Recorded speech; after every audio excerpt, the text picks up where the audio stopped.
रट्टा मार सीरीज पढ़ाओ पर, जहां पर हम वो टॉपिक भावना मैक्सिमम है। तो मौलिक अधिकार एक ऐसा क्वेश्चन जहां से क्वेश्चन आने की भावना हमेशा बनी रहती है। क्लियर है? आप सिर्फ पॉलिटी नहीं, आप जियोग्राफी में भी देखेंगे, है ना, इकोनॉमी में भी देखेंगे, है ना, इकोलॉजिकल और एनवायरमेंट में भी देखेंगे, आप साथ में पॉलिटी में भी देखेंगे। ऐसे कुछ टॉपिक होते ही होते हैं जहां से क्वेश्चन है आना तय होता है। क्लियर है? हमने क्या किया है, हमने अपने उससे रट्टा मार में उन्हीं टॉपिक को इंक्लूड किया है जहां से ज्यादा ज्यादा पॉसिबिलिटी है। क्लियर है? तो आप क्या करेंगे, रक्षा अकेडमी का टेलीग्राम चैनल ज्वाइन करेंगे, वहां से free of cost PDF download करके आउट निकाल के पढ़ लेंगे और क्लासेस देंगे। चलिए आगे बढ़ते। मौलिक अधिकार कहाँ से कहाँ तक? पहले भाग तो संविधान के भाग 3 में अनुच्छेद 12 से 35 तक मूल अधिकारों का विवरण। संविधान के भाग 3 को क्या बोलते हैं? भारत का मैग्ना कार्टा। क्लियर? मूल संविधान में कितने थे? तो 7 थे। ठीक।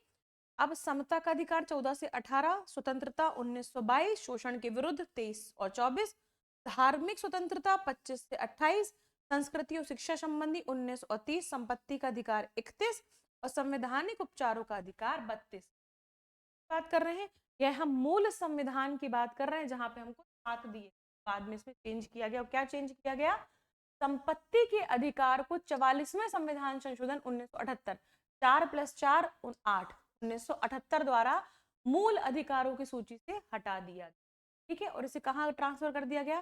संविधान के अनुच्छेद 300 एम के तहत कानूनी अधिकार बना दिए गए। तो कितने मूल अधिकार बचे? 6। तो क्वेश्चन बनेगा क्या मूल संविधान में कितने मौलिक अधिकार दिए? तो 7। वर्तमान में कितने हैं? तो 6। तो हटाया कौन सा गया? संपत्ति का अधिकार। कैसे? 44वें संविधान संशोधन 1978। कहाँ ट्रांसफर डाल दिया गया? तो 300 ए में। अब महत्वपूर्ण अनुच्छेद देखेंगे हम। मूल अधिकारों से संबंधित विभिन्न उपबंधों में राज्य शब्द का आशय प्रयोग किया जाता है। तो राज्य को परिभाषित कहाँ किया गया? अनुच्छेद 12 में भाग 3 के उद्देश्य के तहत परिभाषित किया गया है। ठीक। अब अनुच्छेद 13 क्या है? अच्छा क्वेश्चन, मूल अधिकारों में राज्य को कहाँ परिभाषित किया गया है कि राज्य होगा क्या? तो कहाँ? अनुच्छेद 12। ये बात आप सिर्फ प्रीलिम्स नहीं, आप मेंस के लिए भी याद रखें। सिर्फ कि अगर कहीं राज्य को डिफाइन किया गया है कि स्टेट होगा क्या, तो अनुच्छेद 12 है। अनुच्छेद 13 घोषित करता है कि मूल अधिकारों से असंगत या उनका अल्पीकरण करने वाली विधियां क्या होंगी? शून्य होंगी। दूसरा ये क्या है? न्यायिक समीक्षा के योग है। अगर पीएससी क्वेश्चन पूछे कि मूल अधिकार न्यायिक समीक्षा के योग्य हैं या नहीं, तो है। किस आर्टिकल से संबंधित है? क्यों होते हैं? आर्टिकल 13 के कारण होते हैं। क्लियर है? पढ़ते हैं। अब पहले आज समता का अधिकार कहाँ से कहाँ तक? 14 से 18 तक। ये याद रखना है, ऐसे ऐसे नहीं कि अब मैं ऐसे ही बोल रही हूँ, मैं इसलिए आपको ये याद रखने। ठीक है?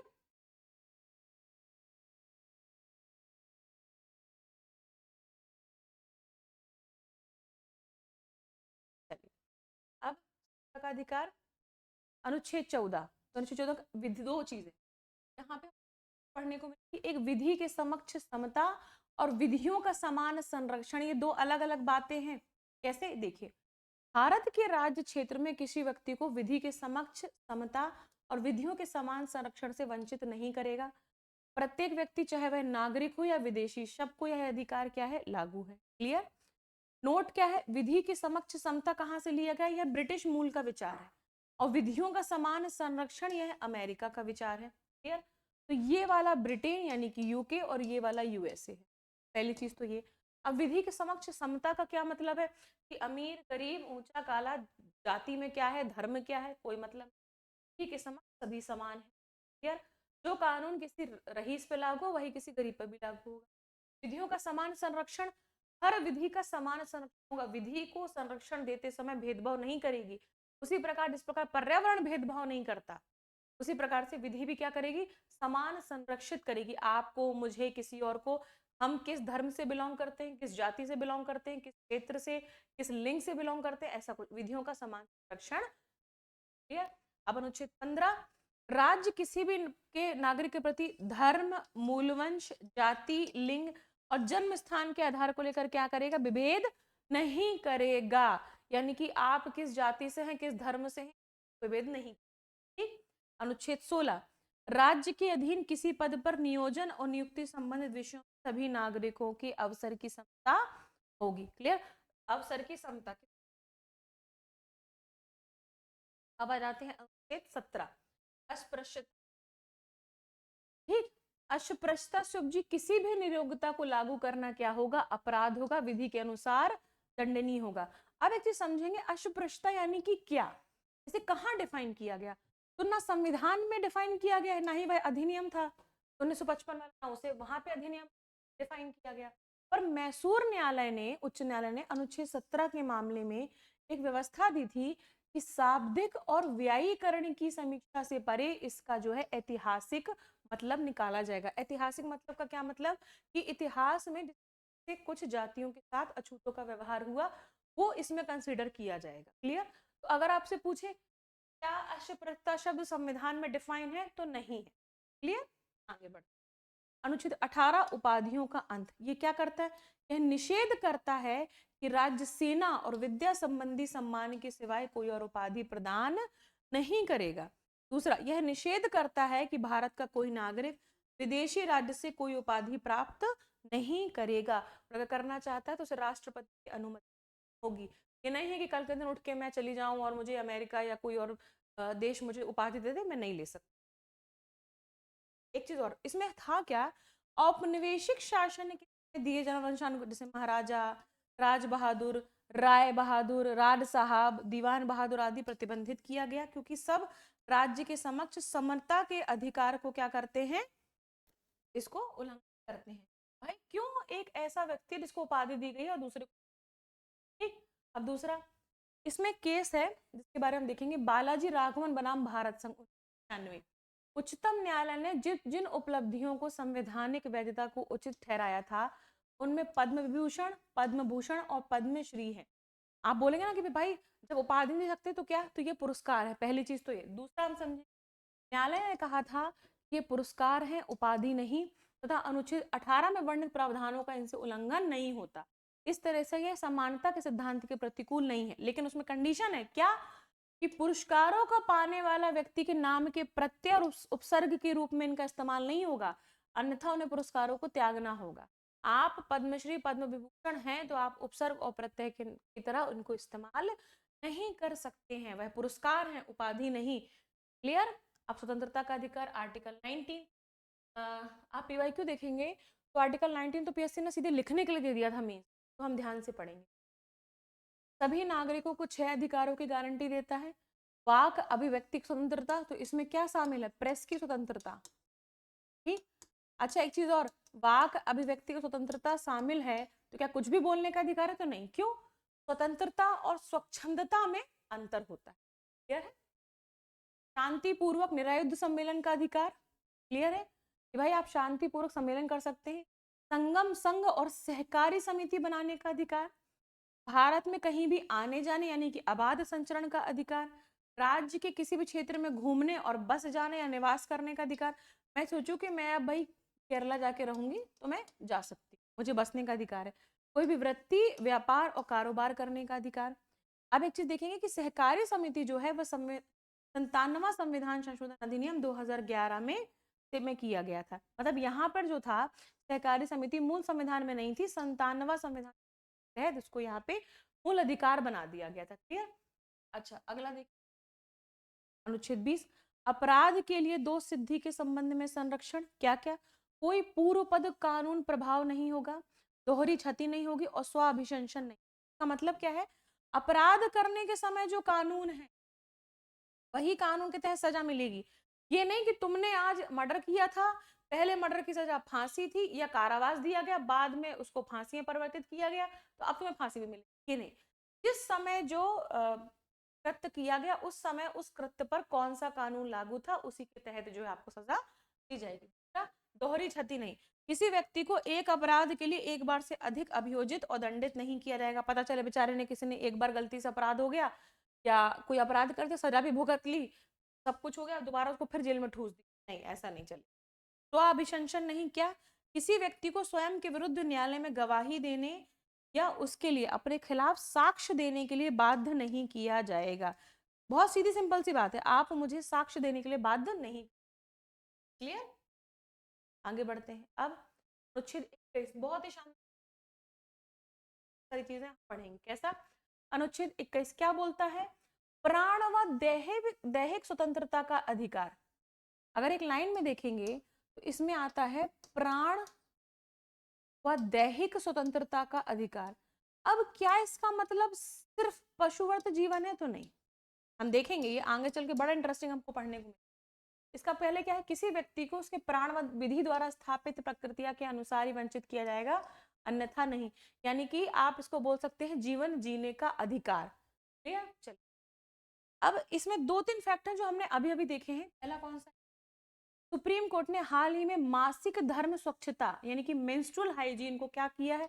मौलिक अधिकार आर्टिकल 21 के तहत घोषित किया है। ठीक, फिर बॉम्बे हाई कोर्ट ने हाल ही में पर्याप्त स्वच्छता, हाइजीन और शौचालय यानी कि सैनिटेशन के अधिकार को मौलिक अधिकार घोषित किया अनुच्छेद 21 के तहत। क्लियर?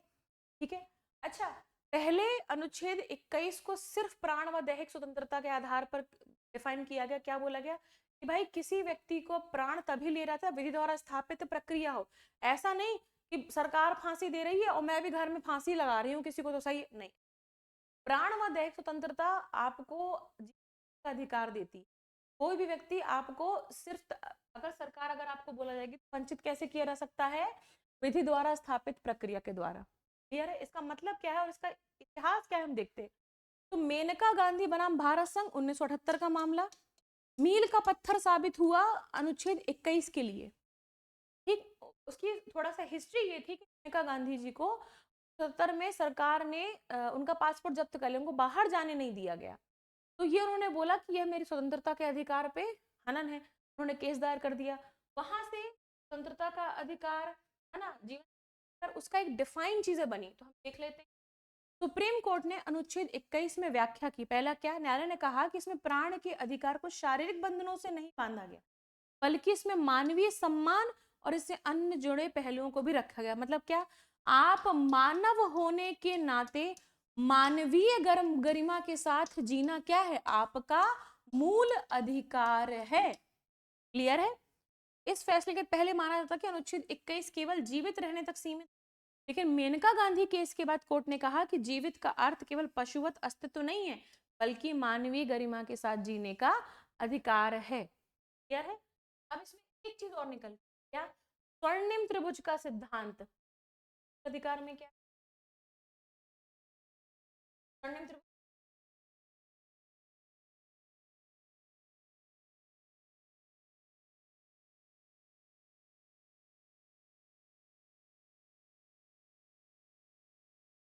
देख लेते हैं। इस केस में न्यायालय ने स्वर्ण त्रिभुज सिद्धांत की व्याख्या की है। क्या स्वर्ण त्रिभुज? अनुच्छेद 14, अनुच्छेद 19 और अनुच्छेद 21 एक दूसरे से अलग नहीं है, इन्हें स्वर्ण त्रिभुज कहा जाता है। क्लियर है? हम देखेंगे कि संविधान की व्याख्या करने का अधिकार किसके पास है? संविधान की व्याख्या। व्याख्या से आप समझते क्या है? व्याख्या का मतलब सिर्फ ये नहीं होता सुप्रीम कोर्ट के पास है ना। व्याख्या का मतलब सिर्फ ये नहीं होता कि बांच दिया, पढ़ लिया, नहीं। किस शब्द का क्या अर्थ निकलता है, कहाँ तक निकलता है, क्या 2-3 आर्टिकल को पढ़ने के बाद इस चीज का मतलब निकल के आता है, या 2 आर्टिकलों को जोड़ के इस चीज का मतलब निकलता है, यह भी संविधान की व्याख्या ही है। इसीलिए संविधान की व्याख्या करने का अधिकार सुप्रीम कोर्ट के पास है। स्वर्णिम त्रिभुज के सिद्धांत में अनुच्छेद 14 प्लस अनुच्छेद 19 और अनुच्छेद 21 है ना। क्यों? क्योंकि इन्हें अलग करके नहीं पढ़ा जा सकता, इन्हें एक साथ ही पढ़ा जा सकता। क्लियर है? गांधी केस अनुच्छेद 21 से संबंधित है, हम याद रखेंगे। अब 21A अनुच्छेद 21 घोषणा की गई कि राज्य 6 से 14 वर्ष की आयु के बच्चों को निःशुल्क एवं अनिवार्य शिक्षा जो है उपलब्ध कराएगा। ठीक है, एक बात देखने लायक है कि यह जो है शिक्षा एक मूल अधिकार के अंतर्गत है, ना कि उच्च एवं व्यावसायिक शिक्षा के संदर्भ में है। 14 वर्ष बस के लिए है ना। आप कल के दिन बोले मैं जो उच्च और हायर एजुकेशन के लिए भी राज्य रिस्पॉन्सिबल है, तो नहीं। तो ये कैसे जोड़ा गया? 86वें संविधान संशोधन 2002 के अंतर्गत। क्लियर? उसका अनुसरण करके ही राइट टू एजुकेशन एक्ट 2009 लाया गया था। क्लियर? राइट टू एजुकेशन अब 22 विरोध एवं गिरफ्तारी के संबंध में संरक्षण। कैसा? पहला क्या, गिरफ्तारी का कारण बताना होगा।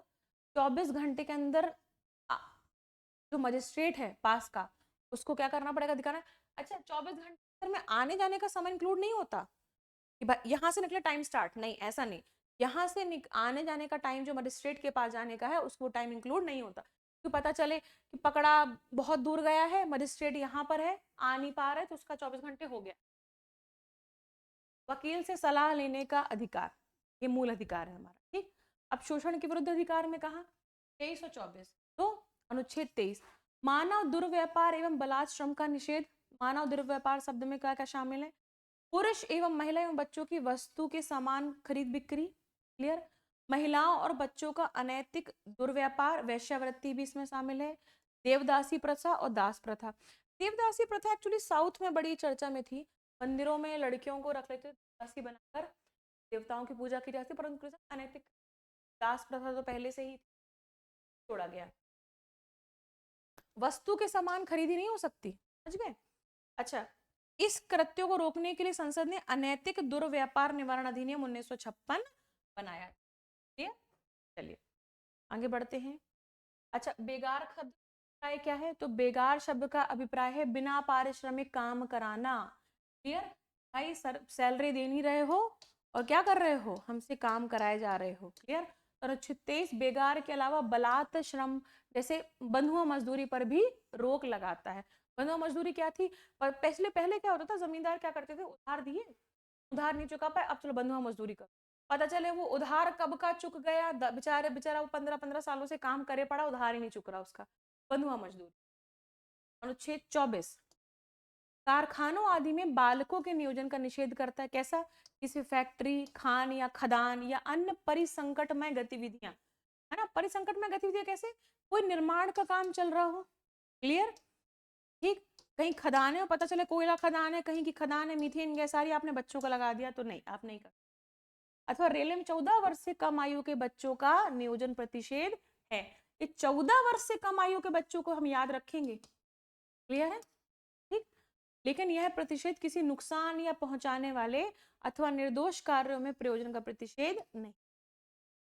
हमको 14 वर्ष वाली जो एक तो याद रखना। ये रणनीति 51 बैच जो है, अब यह है 999 का, क्लियर।